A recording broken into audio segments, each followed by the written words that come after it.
कर्कट राशि द्वादश बृहस्पति एपटे आपणकर रोचंदी नवम शनि। द्वादश बृहस्पति कौन करेंगे ना आपंकर खर्च भार टाक बढ़ाई देवे। आपंकर आय 5 टका हेले व्यय 25 टका कौ बाटे केमती हो जापर कंट्रोल करें ना। पैसा पत्र आपंकर अपव्यय है सब वर्गर व्यवसायी कर्मजीवी गृहिणी शिक्षार्थी सब वर्गर व्यक्ति माने अपव्यय अपवाद अपदस्थर शिकार हे। आप जो कमिटी करेंगे से कम निश्चित भाव में किसी ना कि विलम्ब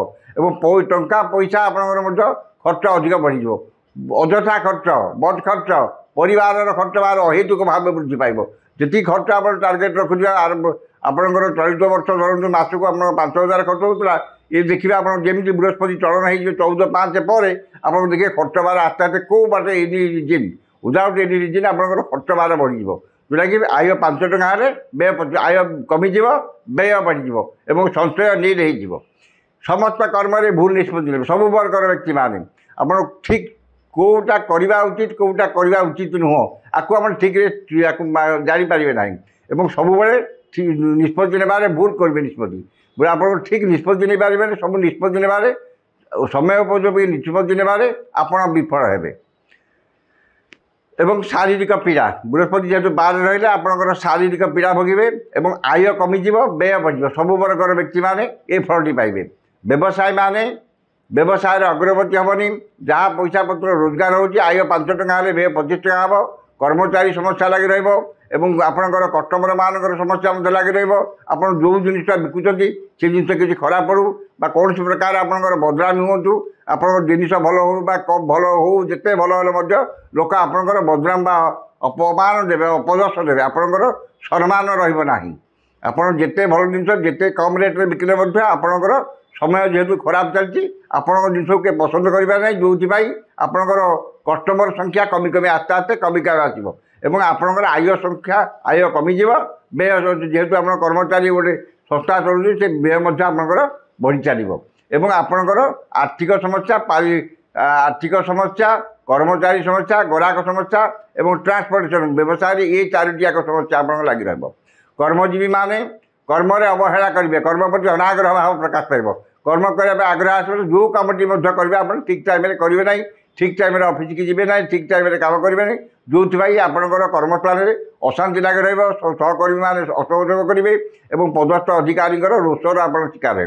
और शारीरिक पीड़ा कर्मजीवी मैंने भोगे। वैवाहिक लोग जो मैंने वैवाहिक आशायी तर बह कर्म विघ्न घट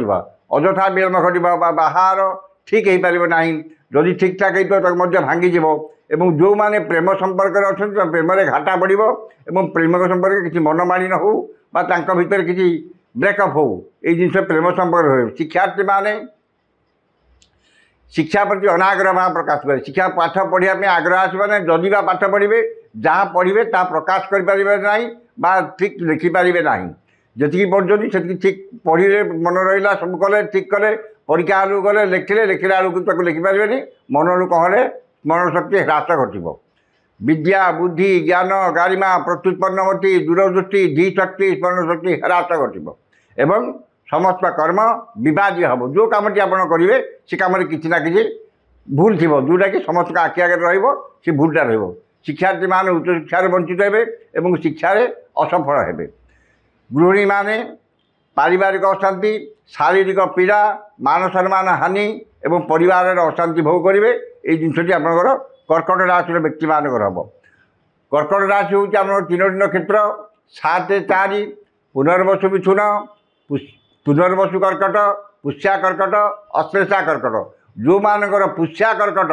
ये माने बेसी असुविधा पड़े और 7 4 पुनर्वसु कर्कट और अश्लेषा कर्कट से किसी सुविधा हम जेहेतु तारा शुद्धि बृहस्पति नक्षत्र चलन बेलू 5 दिन जाऊँ तारा शुद्धि रोचे तेणुक 7 4 और 9 4 पुनर्वसु कर्कट और अश्लेषा कर्कट ये नक्षत्र जात व्यक्ति मानकर किसी शुभफल मिल और पुष्या कर्कट जो मानकर से अत्यधिक अशुभफल पाइबे। पुष्या कर्कट जो व्यक्ति मानकर से ब्रह्मज्योतिषर हो कि बृहस्पति जंत्र हो कि कवच हो आपको धारण कर मंत्र पढ़ु ए 5 मासटी आप निश्चित भाव में भल कट।